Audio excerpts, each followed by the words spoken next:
Hi, welcome to Dice Control Dojo. I'm Phil and I practice every day and share my tips so we can all get better at the casino. Today we're talking about casino ready. Are you casino ready? What does that mean when we're talking about muscle memory and mental memory? So I want to go over the plan that I have, what we're going to do to practice that, and hopefully it helps you be casino ready. So what does that mean? So I took 90 days to try and get better, to be better before I went to Vegas. And we had a good run and everything was good. But now I've been done with that, right? I had a coaching session. I'm practicing a little bit different. I'm trying to give myself 180 days until the next time I show up at the casino, show up with my buddies at the casino. But in the meantime, I'm realizing a lot of live practice has to happen. There's a couple of reasons for that. I get the shakes. I get a little nervous when I'm sitting here in front of strangers for some reason. And I don't like that. So I got to practice that mental game. I got to practice my muscle memory. So I have to do that. And then what does casino ready mean? And am I casino ready right now, or do I need to practice that? Or how do I keep casino ready when my buddies decide in May or July we're going to go visit a casino together last minute? Am I ready to go? So I want to continue. It's kind of like a marathon.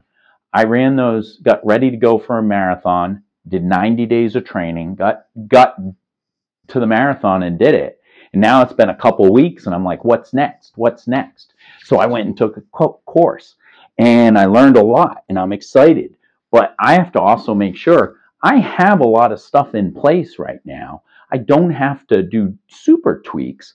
So I can still go to a casino. I can still, if my buddy calls up to want to go, I can still go with them. I may bet a little less conservative, but I also want to make sure that I'm doing the right thing when I get to a casino. That the just sitting at a table practicing at home isn't always going to cut it. And I feel like I'm marathon ready, and I want to continue that journey of getting better but still playing. So when I say 6 months, I know that this change I have may take 6 months for me to get exactly where I want to be, but I also want to make sure I've worked so hard to get this muscle memory and mental memory where it is. I want to keep it there. So what does that look like for me?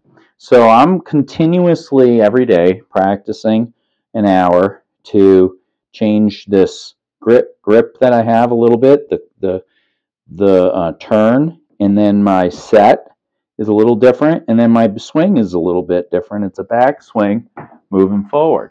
So I got to get that down. That's going to be thousands of throws. But in the meantime, I've been to a casino and I feel like I have that magic down. I think the way my arm is nice and relaxed on the turn is very good for me. But what I'm realizing is my relaxation is also causing stress because the the stiffness that I was doing before is what was keeping my arm from shaking, right? And then I'd touch down. So I've been touching down on the felt before I throw to get that shaking out, but I also want it to be a nice and loose pickup, a nice and relaxed, making sure my shoulders are set. I touch down, but then on my release of my breath, I'm letting go. So I got to get that muscle. It's not 100%, but I feel I'm still marathon ready. I could still go to a casino and still kick some butt and take some names. So that muscle has got to change just a little bit because I'm coming in at a different angle. This wrist is more relaxed, and I got to get used to that on the throw. My mental game, what am I doing? I've practiced every morning at 4:30 in the morning with nothing on because I'm doing dedicated practice, and I'm realizing that may not be the best way to go. So for my 1 hour practice, I will warm up. I will do my throws, my dead cats, my mirror pickups, my turn and my swing, and then the dead cats, the 9 spots, and then the beanbag. I'll do that in silence. But I'm thinking on my actual 27 minutes of throw, where I'm going to analyze. I'm putting headphones on. I'm blasting some music. I'm going to have the TV on. I'm going to be trying to get as loud as possible. And I'm also going to step away. So I may throw for a few and then step away and then come back again, because I'm trying to get it more realistic in a casino. You're not always just keep throwing. So I know for 27 minutes, I want to throw 36 times so I can get those counts in. But I may take a little longer. I may go get some coffee. I may go to the bathroom, come back, throw a little bit, step away, all with the music blasting, all with the TV on, trying to get into this a culture of that I'm in a weird environment. And I may change that up. It may be different types of music. I may listen to a podcast. I may have the TV blasting, put my headphones on, but I'm going to try that, see if that helps me. While I'm doing that, I'm going to be using breathing techniques to calm myself down. So I cannot focus on the music or the TV. It's going to be more like, all right, bring myself back in, because I can bring in and relax right now. It's dead silence. So, of course, my breathing technique is going to be nice and relaxed. But what happens when we're in a casino and you're hearing all the music and all the TVs and everybody's talking and people are chiming in? I got to get more realistic with that. It can't just be 4:30 in the morning, pitch dark outside, and us just me just trying to get through my turn. That's in the perfect world. I got to kind of adapt to that. So my future practice is going to be that, like that, so it's casino ready, right? So that I'm ready to go.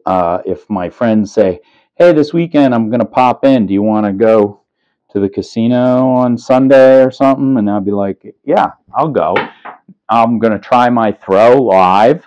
And I'm also going to try and get on the table more live, like once a week, maybe twice a week. Even if I just do a 15-15 bet. Usually my casino gives away like free bets if you're there enough, and I could put a free bet down just to see how I throw. Do my first 5 counts, dead cat, try and find the zone, get through that, and then try and throw. If I make money, I do. If I don't, I have a little couple hundred that I can afford to lose now that I'm up a little bit from that casino, and I can use that as a bankroll, either to go up or go down. So that more live throwing, because I don't want to be able to get to a casino and be like this. I don't want to be nervous. I don't want to, do that. So I'm going to try and really work on trying to be more present when I'm throwing dice, and I have to get on live to do that. So that's going to be my future. Hope that helped today. Tomorrow we're going to be talking about all the practice aids I use tomorrow. Once again, the next time I shoot, I'm talking about my different types of practice aids that I've used throughout the years. I'm going to pull everything out, whether it's my bean bags, my mirrors, my video, and I want to make sure I go over with everything with you to see how you can utilize all this equipment to get better. You don't have to spend a lot of money. You just need to see if you can throw and how you see yourself throwing, and hopefully that'll help. So join me next time on our practice aids. And as always, I don't discuss any of my betting strategies because I know I'll make money if I throw for a long, long time.